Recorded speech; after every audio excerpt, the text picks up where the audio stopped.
You find yourself in a house you've never seen before. Rooms unfold on their own, hallways stretch where none existed, and every door opens to a feeling you've forgotten. The house shifts when you breathe, grows when you think, and somehow, it knows you. In dreams, architecture isn't built by hands. It's built by the mind itself. Tonight, we'll step inside the house that builds you, as much as you build it. Welcome, dreamers. I'm Astrid. Tonight, we're stepping into a place that was never built, yet somehow always existed. The dream house is more than walls and windows. It's a living map of your mind. Every hallway echoes with memory. Every staircase rises towards something you've forgotten. In this world, architecture is emotion turned solid, thought made visible. As you wander, the house changes, because so do you. So let's walk together through the shifting corridors of your own subconscious and see what's been waiting behind each door.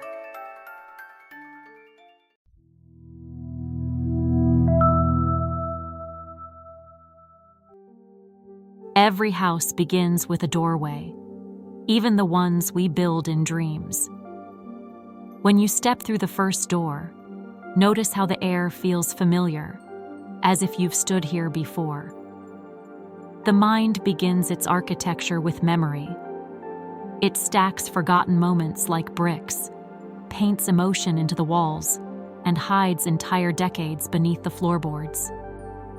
Each room you enter recalls a feeling you once lived, a childhood hallway, a scent, a shadow that lingers. These are not replicas. They're reconstructions, shaped by the way you remember, not the way things were. In dreams, memory is a designer. It edits, exaggerates, and repairs. The subconscious rebuilds your history until it finally makes sense, not to time, but to you. And when the door closes behind you, the house is no longer the past. It has already begun to change.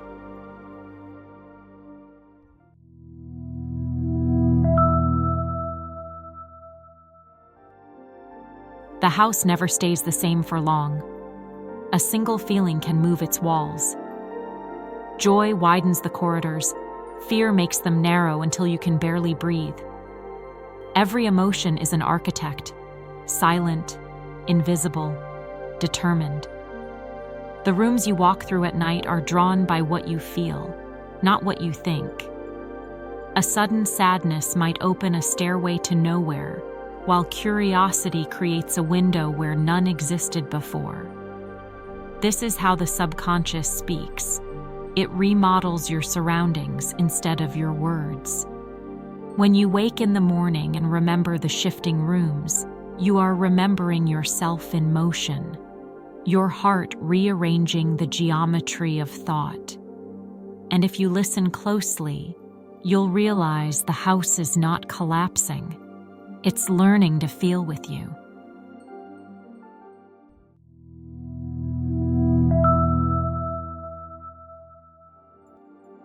Every echo in a dream has an origin.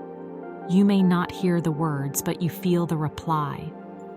The subconscious is not silent. It answers with repetition, replaying what you refuse to face. A voice you once ignored becomes a soundless vibration through the walls.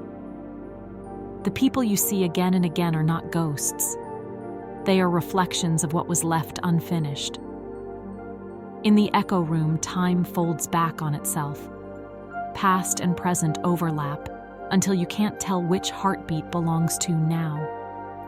When you dream of familiar faces in unfamiliar rooms, it is your mind testing resonance, asking, "Have you learned the lesson yet?" Listen carefully. The echoes grow quieter each time you understand. And one day, when the sound stops, it means you finally heard what it was trying to say.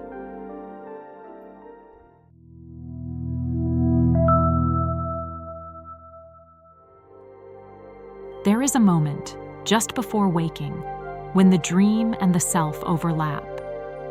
You are both the architect and the traveler, aware that the world around you is built from your own thoughts. This is the bridge between sleep and self. Here, logic loosens, but truth sharpens. You sense that every image carries intention. The mountain you climb, the stranger who calls your name, the house that changes shape. Each is a translation of your inner world. To cross this bridge is to understand that dreams are not illusions. They are experiments in consciousness. They let the mind rehearse courage, forgiveness, and release. Every night you rebuild yourself in secret, and when you awaken, you bring back fragments of who you are becoming.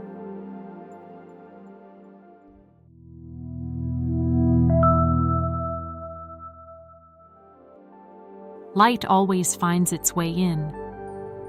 Even in the house you built from doubt and memory, there comes a moment when a window appears where there was only wall. That is the awakening, not escape, but illumination. You begin to see the patterns, rooms you designed from fear, corridors shaped by longing, ceilings painted with your own imagination. The light doesn't judge, it simply reveals. And as it floods the space, the house breathes for the first time, alive, forgiving, whole. You realize that every locked room was waiting for this brightness. Every echo was guiding you here. The dream dissolves gently, not as an ending, but as a revelation. You were never trapped inside the architecture. You were the architect, learning to let the light in. Every dream builds toward awakening, but awakening is not the end. It's the continuation. The moment when imagination learns to live in daylight. The house you've wandered through, the corridors you feared, the light you followed, all were you, all along.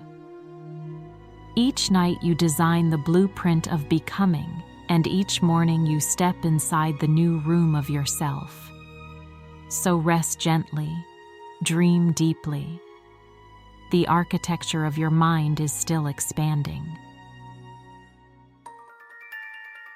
Don't forget to like and subscribe if you want to keep exploring the hidden meanings of your dreams.